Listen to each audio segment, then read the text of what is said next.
Markus pasal 7 ayat 1. Pada suatu kali serombongan orang Farisi dan beberapa ahli Taurat dari Yerusalem datang menemui Yesus. Markus pasal 7 ayat 2.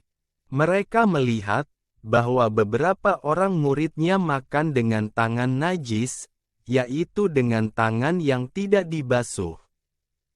Markus pasal 7 ayat 3. Sebab orang-orang Farisi seperti orang-orang Yahudi lainnya tidak makan kalau tidak melakukan pembasuhan tangan lebih dulu, karena mereka berpegang pada adat istiadat nenek moyang mereka. Markus pasal 7 ayat 4, dan kalau pulang dari pasar mereka juga tidak makan kalau tidak lebih dahulu membersihkan dirinya. Banyak warisan lain lagi yang mereka pegang, umpamanya hal mencuci cawan, kendi dan perkakas-perkakas tembaga. Markus pasal 7 ayat 5. Karena itu orang-orang Farisi dan ahli-ahli Taurat itu bertanya kepadanya, "Mengapa murid-muridmu tidak hidup menurut adat istiadat nenek moyang kita, tetapi makan dengan tangan najis?" Markus pasal 7 ayat 6. Jawabnya kepada mereka, "Benarlah nubuat Yesaya tentang kamu, hai orang-orang munafik. Sebab ada tertulis, bangsa ini memuliakan aku dengan bibirnya, padahal hatinya jauh daripadaku."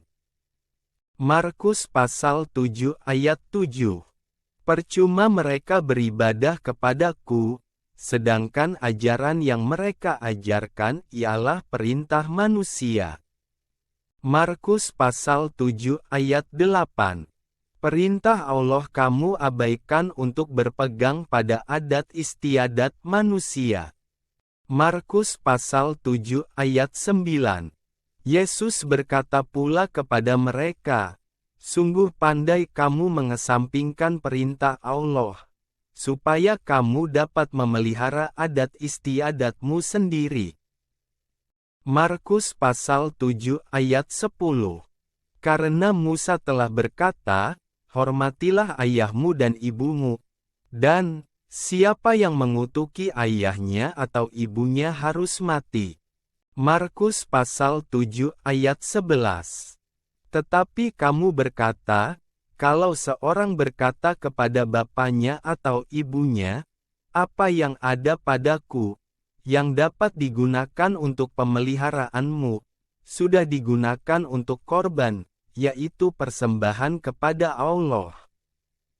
Markus pasal 7 ayat 12, maka kamu tidak membiarkannya lagi berbuat sesuatu pun untuk bapanya atau ibunya. Markus pasal 7 ayat 13. Dengan demikian firman Allah kamu nyatakan tidak berlaku demi adat istiadat yang kamu ikuti itu. Dan banyak hal lain seperti itu yang kamu lakukan.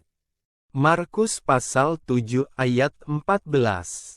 Lalu Yesus memanggil lagi orang banyak dan berkata kepada mereka, "Kamu semua, dengarlah kepadaku dan camkanlah." Markus pasal 7 ayat 15. Apapun dari luar, yang masuk ke dalam seseorang, tidak dapat menajiskannya, tetapi apa yang keluar dari seseorang, itulah yang menajiskannya. Markus pasal 7 ayat 16. Barang siapa bertelinga untuk mendengar hendaklah ia mendengar. Markus pasal 7 ayat 17. Sesudah ia masuk ke sebuah rumah untuk menyingkir dari orang banyak, murid-muridnya bertanya kepadanya tentang arti perumpamaan itu. Markus pasal 7 ayat 18. Maka jawabnya, "Apakah kamu juga tidak dapat memahaminya?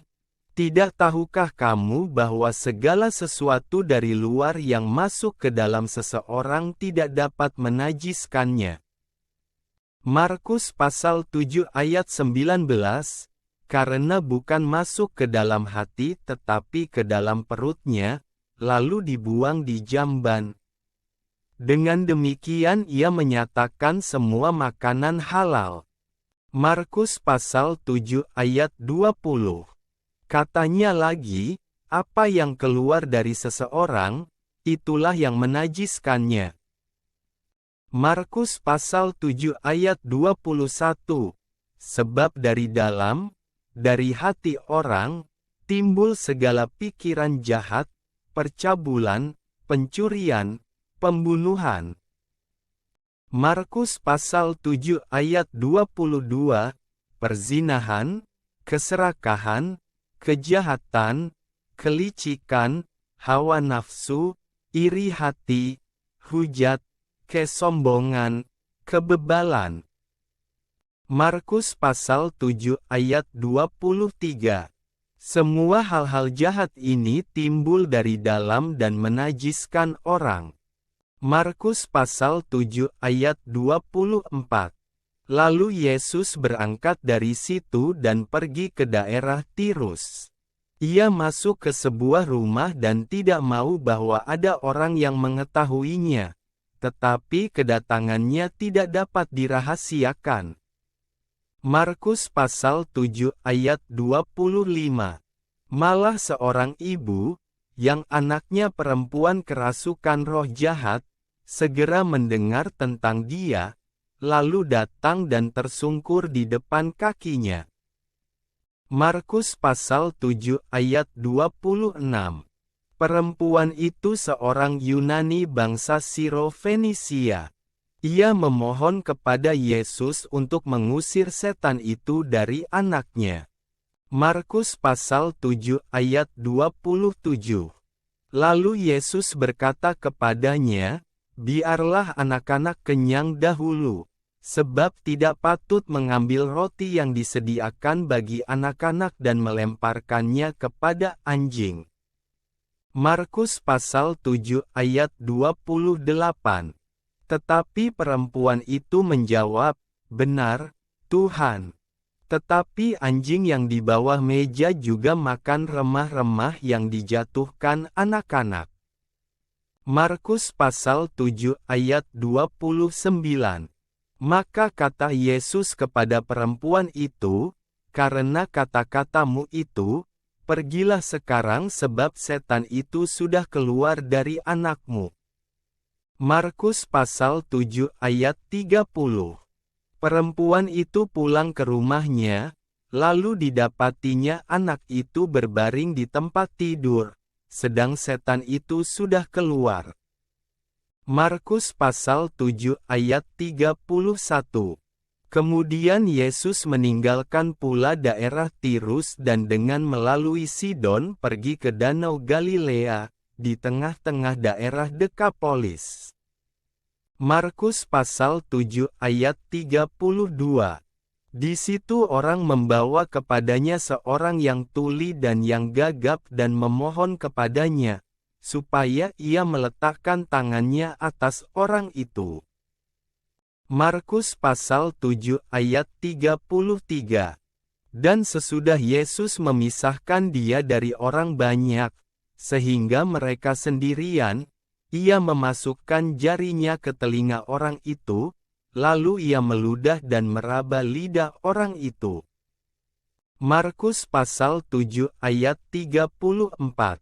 Kemudian sambil menengadah ke langit Yesus menarik nafas dan berkata kepadanya, Ephata, artinya, terbukalah. Markus pasal 7 ayat 35. Maka terbukalah telinga orang itu dan seketika itu terlepas pulalah pengikat lidahnya, lalu ia berkata-kata dengan baik. Markus pasal 7 ayat 36. Yesus berpesan kepada orang-orang yang ada di situ supaya jangan menceritakannya kepada siapapun juga. Tetapi makin dilarangnya mereka, makin luas mereka memberitakannya. Markus pasal 7 ayat 37. Mereka takjub dan tercengang dan berkata, Ia menjadikan segala-galanya baik, yang tuli dijadikannya mendengar, yang bisu dijadikannya berkata-kata.